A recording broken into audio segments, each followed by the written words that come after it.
اس کو دودھ پینے کی حاجت نہیں، بلکہ وہ گوبر اور خون کے بیچ میں دودھ کو پیدا کرتا ہے، نہ اس کے اندر خون کا رنگ آنے دیتا ہے، نہ گوبر کی بو آنے دیتا ہے، دونوں کے بیچ میں دودھ رہتا ہے۔ جاؤ جا کر کے سائنسی تحقیق کرنے والوں تحقیق کر لو، اللہ اکبر، تھن کے اندر دودھ ہوتا کہاں ہے؟ اللہ اکبر، گوبر اور خون کے بیچ میں ہوتا ہے، مگر نہ خون کی رنگت آنے دیتا ہے، نہ گوبر کی بدبو آنے دیتا ہے۔ سبسکرائب کیجئے ہمارے چینل نور رضا کو اور بیل آئیکن کو پریس کیجئے، جس سے آپ کو ہماری نیو ویڈیو کی نوٹیفیکیشن ملتی رہے۔ اسلام جو ہے وہ یہ درس دیتا ہے کہ ہمارے یہاں عبادت صرف ایک ہی ہوگی، دوسرے کسی کی گنجائش نہیں ہے عبادت کے معاملے میں، اور محبت کچھ لوگوں کی اس مذہب میں فرض ہے۔ عبادت میں کسی کی گنجائش نہیں، عبادت میں کوئی نہیں سوائے اللہ، اللہ کے سوا کسی کی عبادت نہیں ہوگی۔ لیکن کچھ ہستیاں ہیں جن کی محبت کا حکم خود اللہ نے دیا ہے، اور جب تک ہم ان سے اپنی اولاد سے زیادہ، اپنی جان سے زیادہ، اپنے ماں باپ سے زیادہ، اپنے مال سے زیادہ اور سب لوگوں سے زیادہ جب تک ان سے پیار نہیں کریں گے، ان سے محبت نہیں کریں گے، دل کے اندر ایمان داخل نہیں ہو سکتا۔ یعنی کچھ محبتیں ایسی ہیں جو دل کے اندر ایمان کے بیج کو پناہ دیتی ہے اور ایمان کے بیج کو وہ سپورٹ کرتی ہے، اور وہ محبت ہے نبی کی، آل نبی کی اور اصحاب نبی کی۔ ان محبتوں کو لازم پکڑنا ہوگا۔ آل نبی اور اصحاب نبی کی محبت نبی کی محبت کے ساتھ لازم ہے، بلکہ اللہ کے رسول صلی اللہ علیہ وآلہ وسلم نے فرمایا کہ ہر چیز کی ایک اساس ہوتی ہے، اساس یعنی بنیاد۔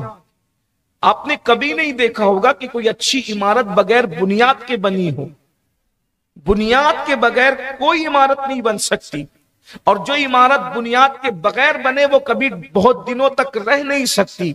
تو اللہ کے حبیب صلی اللہ علیہ وآلہ وسلم فرماتے ہیں ہر چیز کی بنیاد ہے، اور دین کی بھی بنیاد ہے، اسلام کی بھی بنیاد ہے، اور اسلام کی بنیاد یہ ہے کہ آل نبی اور اصحاب نبی سے شدت سے محبت کی جائے، سچی محبت کی جائے۔ اب ان کی محبت کا ذکر ہم کرتے ہیں اس لیے کہ محبت اسی وقت پیدا ہو سکتی ہے جب ہم ان کا ذکر کثرت کے ساتھ کریں، ان کا ذکر کریں، ان کی یاد کریں، ان کا تذکرہ کریں، ان کے بارے میں فضائل و کمالات ذکر کیے جائیں کہ ان کی محبت ہمارے دلوں کے اندر پیدا ہو، بلکہ محبت کیا، ان کا عشق ہمارے دلوں میں پیدا ہو۔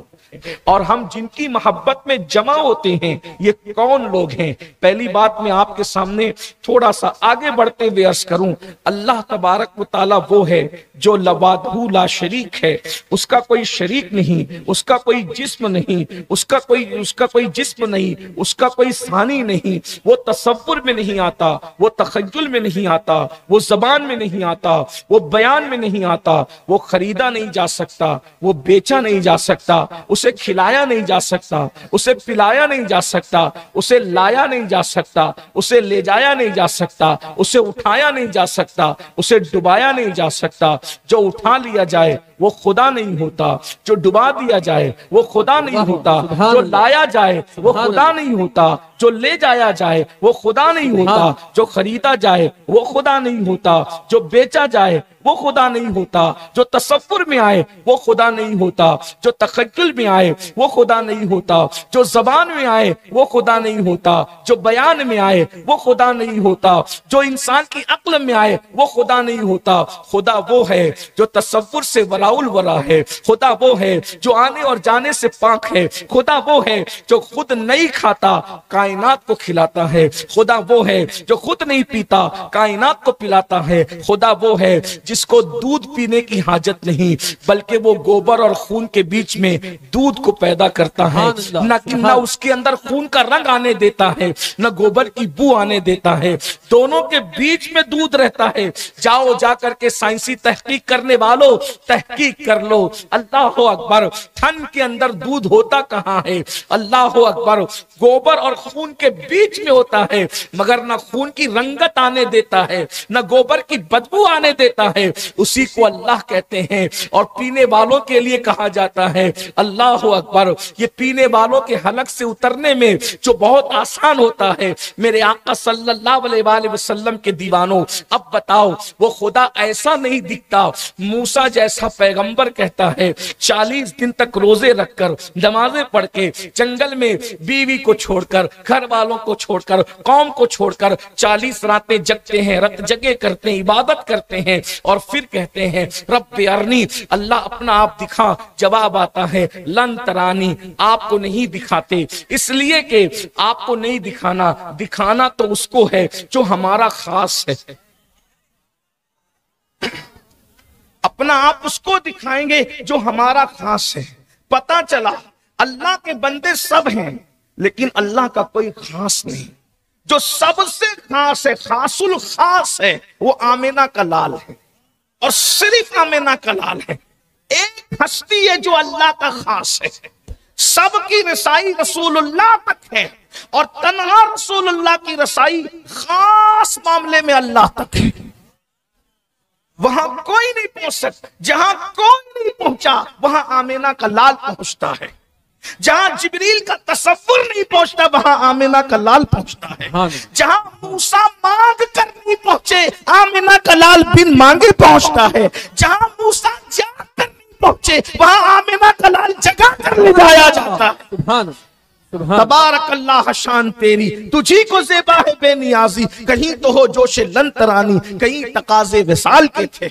ایک ہستی ہے جو اللہ کا خاص ہے، اور یہ صرف مولوی کا عقیدہ نہیں ہے، جس کو بھی ایمان مل جائے، مولوی ہو یا ڈاکٹر ہو، سب یہی کہتے ہیں۔ یاد رکھنا، ڈگریوں کی بنیاد پہ عقیدے نہیں بدلتے، اگر دل میں ایمان ہے تو جو عقیدہ مولوی کا ہوگا وہی ڈاکٹر کا ہوگا، جو مولوی کا ہوگا وہی انجینئر کا ہوگا، جو مولوی کا ہوگا وہی سیاسی لیڈر کا ہوگا، اس لیے کہ دل میں ایمان ہے تو بولی ایک ہوگی، دل ایک ہے تو بولی ایک ہوگی۔ اسی لیے یہ صرف مولوی نہیں کہہ رہا ہے، ڈاکٹر بھی کہتا ہے عبد دیگر عبدہو چیزیں دیگر، یہ ڈاکٹر اقبال نے کہا تھا، عبد دیگر عبدہو چیزیں دیگر، سب عبد ہیں، سب عبد ہیں، تنہا ایک ذات عبدہو ہے، عبد دیگر عبدہو چیزیں دیگر، این سراپا منتظر او منتظر، عبد الگ ہے، عبدہو الگ ہے، اور عبد اور عبدہو میں فرق کیا ہے؟ عبد اور عبدہو کا فرق یہ ہے کہ سب انتظار کرتے ہیں اور عبدہو کا انتظار کیا جاتا ہے۔ ایک ہی بندہ ہے جو خاص ہے اللہ کا، توجہ، ایک ہی بندہ ہے جو اللہ کا خاص ہے۔ اب پتا چلا اللہ تک پہنچنا ہے تو اس کے اس خاص تک پہنچنا پڑے گا۔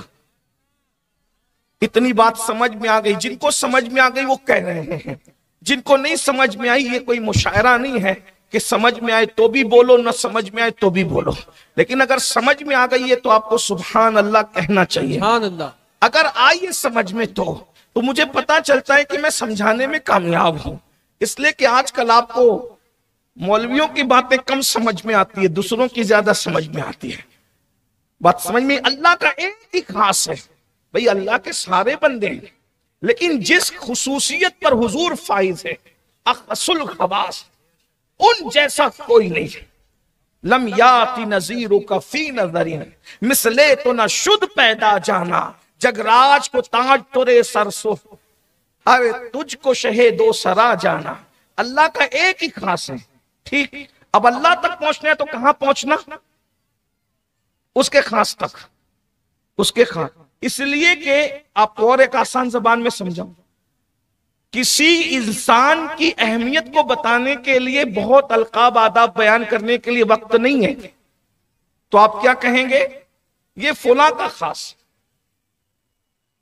یہ حافظ رفیق فلاں لیڈر کے خاص ہے، یہ مولانا غفران شیخ الاسلام کے خاص ہے، یہ حافظ مقصود قائد ملت کے خاص ہے، یہ قاری نور محمد تاج الشریعہ کے خاص ہے. آپ نے خاص کہہ دیا، خاص کیا تو میٹر ختم ہو گیا. سمجھ میں آتی ہے؟ یعنی جس کا خاص ہوگا اس کو آپ لے کر کے جائیں گے تو آپ کا کام بننا ہی بننا.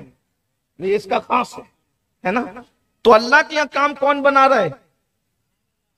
بولو، اللہ کے یہاں کام کون بنا رہا ہے؟ حضور بنا رہے کہ وہ اللہ کے سب سے خاص ہے. لیکن اس خاص تک پہنچنے کے لیے بھی تو کوئی خاص چاہیے. اس خاص تک پہنچنے کے لیے ان کا بھی تو کوئی خاص ہوگا. ہر خاص کا کوئی نہ کوئی خاص ہوتا ہے. اور ایک بات یاد رکھنا، قرآن حدیث سے ہٹ کر کوئی بات کرنی نہیں چاہیے، اس لیے کہ مقرر کی حیثیت کیا ہے کہ وہ اپنی بات کرے. جب نبی کا منبر ہے تو بات بھی نبی کی ہونی چاہیے. اللہ کے خاص کون ہے؟ رسول اللہ. اور میں نے آیت آپ کے سامنے پیش کرنے، اللہ خود فرماتا ہے سبحان الذی اسری بعبدہ. یہ ہی بتا رہا ہے کہ وہ خاص ہے، اور کلمے کا عبدہ بتا رہا ہے کہ وہ خاص ہے. جب کلمے نے بتا دیا کہ اللہ کا خاص کون، کسی نبی کا کلمہ عبدہ نہیں تھا. لا الہ الا اللہ آدم صفی اللہ، لا الہ الا اللہ نوح نجی اللہ. یہ نام ہے، نہ عبد ہے نہ عبدہ ہے نہ عبدہ ہی ہے، صرف نام ہی نام ہے. اور وہ سب شان والے. یہ نہیں کہہ رہا ہوں کہ ان کو خصوصیت، ان کو بندوں میں خصوصیت حاصل ہے. رسول ہے، نبی ہے. نبیوں میں جس کو خصوصیت حاصل ہے وہ ایک ہی ذات ہے، میرا تمہارا آقا آمینہ کا لال ہے. یعنی آدم کو بھی اپنی بگڑی بنانے کے لیے اس خاص سے توجہ لینی پڑتی ہے. ابراہیم کو بھی اپنی بگڑی بنانے کے لیے اس خاص سے توجہ لینی پڑتی ہے. ورنہ آپ اٹھا کر کے در منصور دیکھیں، تفسیر در منصور، جلالین کے مصنفین میں سے ایک مصنف ہے جلال الدین سیوطی. یہ لکھتے ہیں کہ آدم علیہ السلام 200 سال تک دعا کرتے رہے، اللہ نے کوئی جواب نہیں دیا. لیکن جیسے ہی کہا تیرے خاص محمد کا واسطہ، اللہ نے فرمایا قبول ہے، لیکن تجھے یہ پتا کیسے چلا کہ میرا خاص ہے؟ تو کہا جنت کے دروازوں پر تیرے نام کے ساتھ اسی کا نام دیکھا تو سمجھ گیا کہ یہ تیرا خاص ہے. حوروں کی پتلیوں پہ، آنکھ کی پتلیوں پہ تیرے نام کے ساتھ اس کا نام دیکھا، سمجھ گیا تیرا خاص ہے. پیشانیوں پہ تیرے نام کے ساتھ اس کا نام دیکھا، خاص ہے. میں سمجھ گیا عرش پر تیرے نام کے ساتھ اس کا نام دیکھا، خاص ہے. فرمایا تو نے اپنے لیے کیوں مانگا؟ اتنے خاص کا نام لیا تھا تو پوری اولاد کے لیے مانگتا، میں قیامت تک تیری ساری اولاد کی مغفرت فرما دیتا. کیونکہ جتنا بڑا نام لیا تھا اتنی بڑی بات بھی محبت کرتا میرے آدم. یہ شان ہے حضرت مصطفیٰ جان رحمت صلی اللہ علیہ وسلم. عبدہ ہے وہ، عبدہ.